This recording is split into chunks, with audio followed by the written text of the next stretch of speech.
Hi everyone, it's Rachel O'Connor. I'm the Clinical Director and Principal Psychologist of the Therapy Spot here at Palm Beach on the beautiful Gold Coast. We're in another week of working from home and it's been getting colder. I hope you guys are keeping warmer. I was being teased by some of my interstate colleagues because I thought it was really cold at 18 degrees and I had a big scarf on, and they were like, you don't know what cold is, but when you've lived on the Gold Coast for a long time, we quickly acclimatise and this weather makes us shiver. What did I want to talk to you guys about today? I put a post up during this morning actually about sitting with it and sitting with emotions. And sitting with it seems like a really simple thing to do, but it's actually quite hard. I was working with a lady a couple of days ago who's been dealing with some grief, and it was around her pet passing, and this little pet had been her best companion, her closest friend. I just shut that because of the reflection, and now I'm in the darkness. Hang on a sec.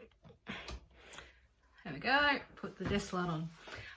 It's getting darker earlier too. So this little pet had been her companion and good friends through some particularly difficult times. You know, often when we go through hard times, that's when we find out who's going to look after us and who's going to be there with us. And her little cat had sat beside her through some really bad illnesses and some difficult periods and had given her lots of comfort.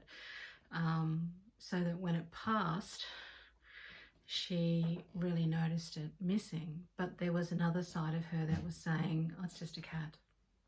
You know, it's been a couple of weeks. I don't know what's wrong here. And I kept coming back to this and talking to her about it. And she's like, yeah, you know, I was upset at the time. I was a bit upset. But it's been a few weeks now. And I sort of said, oh, I don't know. And we talked a bit further around it because I kept coming back to it because I could see that it was something that was definitely impacting her and impacting where she was at. So there was still a fair bit of grief for her and sadness about the loss of that support, you know. So this little presence that would sit beside her when she was sad, this little presence that was comfort to her, but she didn't feel that she could give it that time. So I talked to her about sitting with it. And she's like, all right, so what do I do now?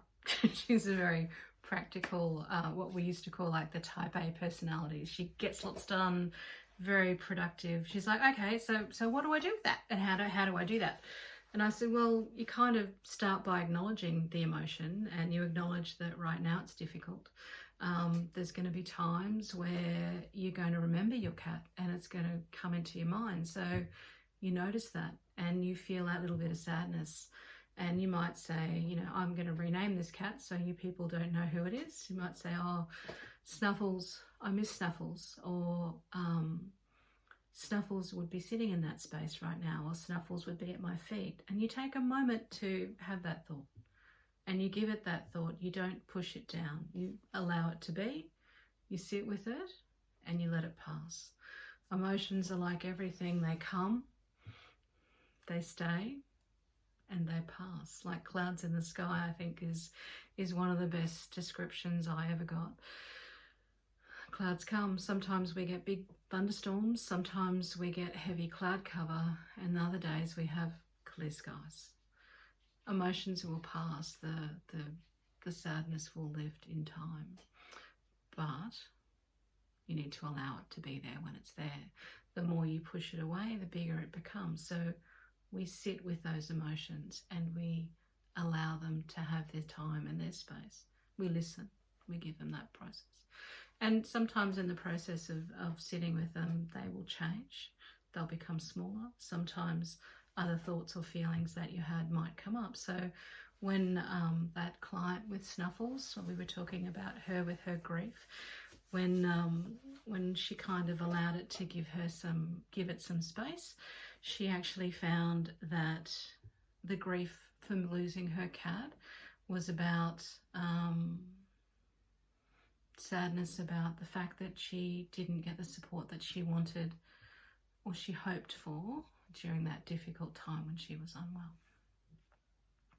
And then worry about Snuffles was a particularly fabulous cat, that she would not be able to replace Snuffles. So that was another thought, worry or concern for her, and we talked about that, and we talked about how to grow some more support in her life and how to get that happening and what to do next time.